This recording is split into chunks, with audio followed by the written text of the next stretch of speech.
Hello, and welcome back to Diecast Graveyard. My name is Paul. Thanks for joining me here today.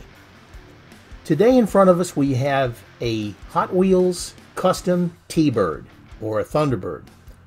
This is one of the members of the original Sweet 16. I remember playing with this car when I was a kid and had a lot of fun, and it brings back so many memories.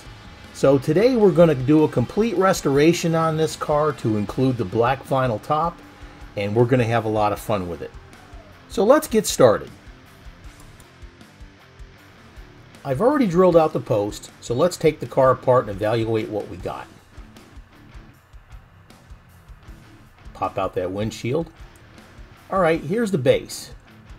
The base is in pretty good shape, it just needs a little bit of cleaning up. The wheels are pretty rough, so we're going to replace those, and we'll have to repaint the taillight on the back.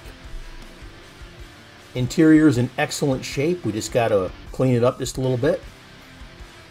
Windshield's not too bad, it's got some scratches in it, but we can polish those up. That's looking pretty good. Got a little bit of a crack there, we'll replace it eventually, but for right now it's alright. Here's the body. Overall, it's in good shape. It's got some flea bites to it and got a little bit of toning, but we'll take care of that. Got a short post in the front, so we'll have to be careful with that. And that's a big motor in there. But that's looking pretty good. Overall, looks excellent. So let's go ahead and start cleaning up the car, getting it ready for paint. Let's go ahead and put the base in a mixture of 50% water and 50% lime away. A good 50-50 mixture there. Now when you put this base in there, as I've said in many of my other videos, you don't want to leave it in there for more than 4 minutes. If you do, it'll start to chemically stain the base and it'll turn it black. And it's really, really hard to get that black out of there once it's in. So make sure you take care. If by chance you happen to have it in there a little longer, then you got to keep an eye on it. After the 4 minutes, we're going to take a brass brush here and we're going to scrub it down with that lime away. Notice how I'm wearing my rubber glove here, and I'm wearing my safety glasses too. You definitely don't want to get that lime away in your eyes, because lime away will become eye away, and you don't want to get that stuff in your eyes for sure. So get it cleaned up, and when you're done, get it to the sink and rinse it off and wash it with soap and water, and you'll have it all nice and clean and ready to go. Let's move on. Now it's time to replace the wheels. I'm going to use my 2 thumbs there and put equal pressure on them. You've got to be able to feel the axles. Now if your axles are really sloppy and like that, there's a good chance that you're going to pull the end of that bearing off. So you may have to cut the tire off. These axles seem pretty solid, so I went ahead and pulled them off. This one here seemed, see how far it's stretching there? I was really worried about that, so I went ahead and cut that wheel off. Now that I had that one wheel cut off, we're going to go ahead and put some new shoes on this bad boy. I got 2 larges in the rear and 2 mediums in the front. Slip them on there just a little bit, and then you're going to use that tool that you can get, the wheel tool from the Redline shop, and push them on there a little bit more solid and have it ready to go. Take that tool, it's got the little notch in there, put it in between the bearing and the axle. Sometimes it'll fit really good, sometimes that tool won't fit in there, and you got to be careful. And push it on with your thumb. There you go. And just do the same thing all the way around. Like I said, sometimes you can't fit that tool in there because it's too tight. Don't fret, just press it on there as best you can. Now we're back to the body. We need to get it in the paint stripper here, the citrus strip. Now, I've had a lot of questions from folks about the strippers and like that. Citrus strip works. It's cheap, and you can get it really easy at Walmart. It's about $11 for a fairly good sized bottle. Now there are better things out there, like the aircraft stripper and other brands that I haven't used yet, but I've seen used. They work better, and they're more expensive also. So it depends on what kind of a hurry that you're in. I do got some aircraft stripper that I got off to the side that if I need to strip a car fast, I'll use that. But again, it's really expensive because it works so well. Just think about that when you're using the stripper. Now, I've let my car sit in the stripper overnight, sometimes 2 days, and it doesn't affect it at all. But you definitely don't want to put any plastic in there because it will affect the plastic. Does that sound like the voice of experience to you? Yeah. It'll melt things really, really easy. Let's get it ready for paint. We've got the paint stripped off the car. Now we're going to go ahead and give it its aqua color. I always start with the inside of the car and any hard to reach areas that I can. Now the very first little bit of paint you put on, you want to make sure that you put a light mist coat on there. You don't want to saturate it too much right yet. Let it tack up a little bit, and then you can come back in a little bit later and put some more paint on the car. It's really important that you don't oversaturate the car right now, because if you do, all the paint's going to run off and you're going to have to wind up doing it again anyways.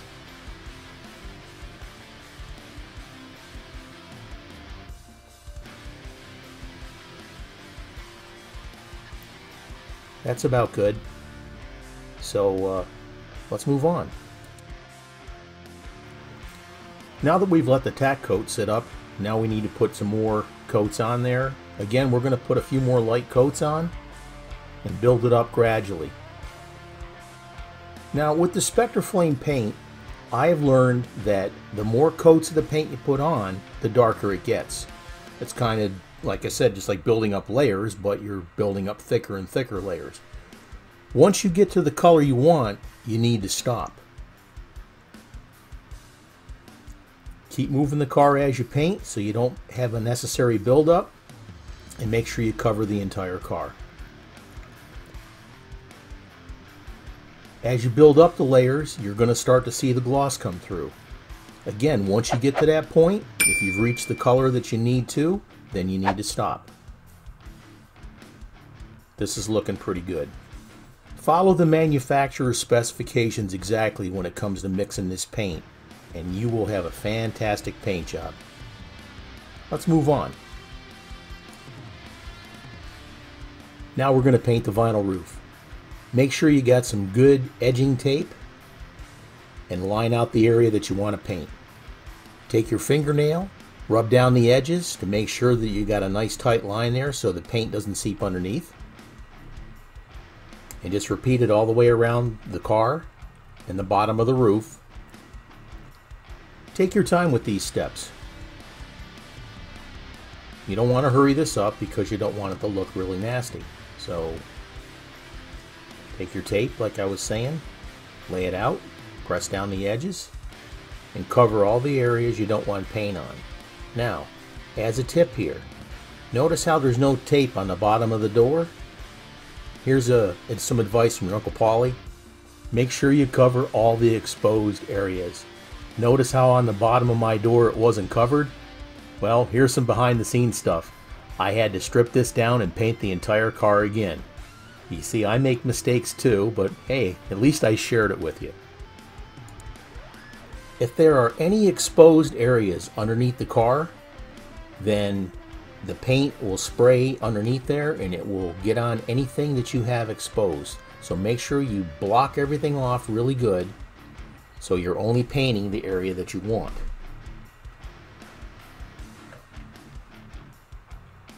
This is looking pretty good. Alright, I think we're ready to paint the roof now. Let's move on. Now, this black paint that we have from the Redline shop, black vinyl paint, this is one of the very few paints that you get from the Redline shop that you don't have to add any hardener to the mixture. You spray it straight out of the bottle. And when you put this in your paint gun, just make sure you only need a little tiny bit because you're only spraying that little roof. So that way there you won't have to wind up throwing a bunch of it away.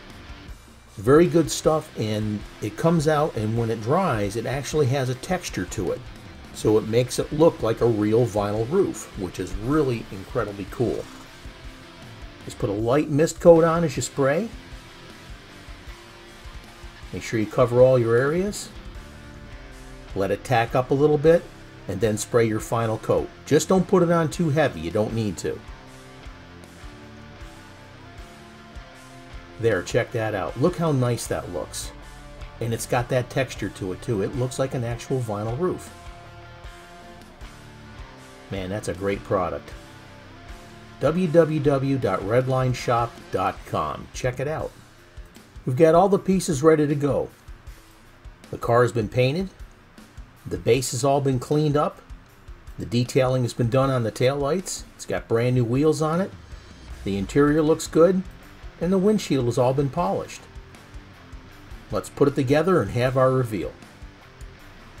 And here's what we started with.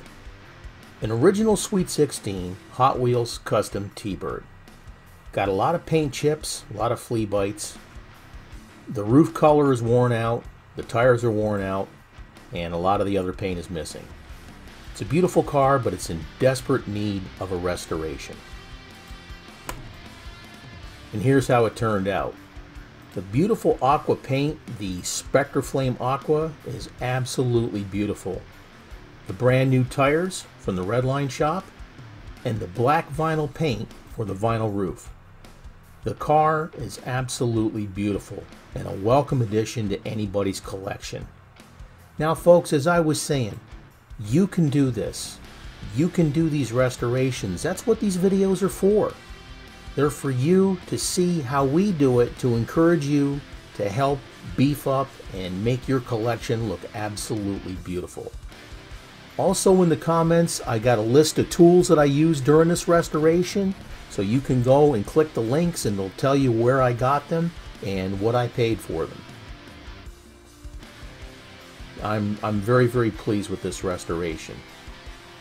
We got a lot of other things coming up. I've got 3 build-offs coming up. We got one with Devil's Details Diecast where we're doing a custom tow truck. We got the 3 Blind Mice build where we're doing a Nova station wagon. And we've also got the very first 4 Horsemen build-off where we're doing a Chevy Silverado pickup, and the theme for that is alcohol. So that'll be coming up within the next 2 weeks, and I look forward to seeing you again down the road. Thanks again for joining me here on Diecast Graveyard. My name is Paul. Have a great day.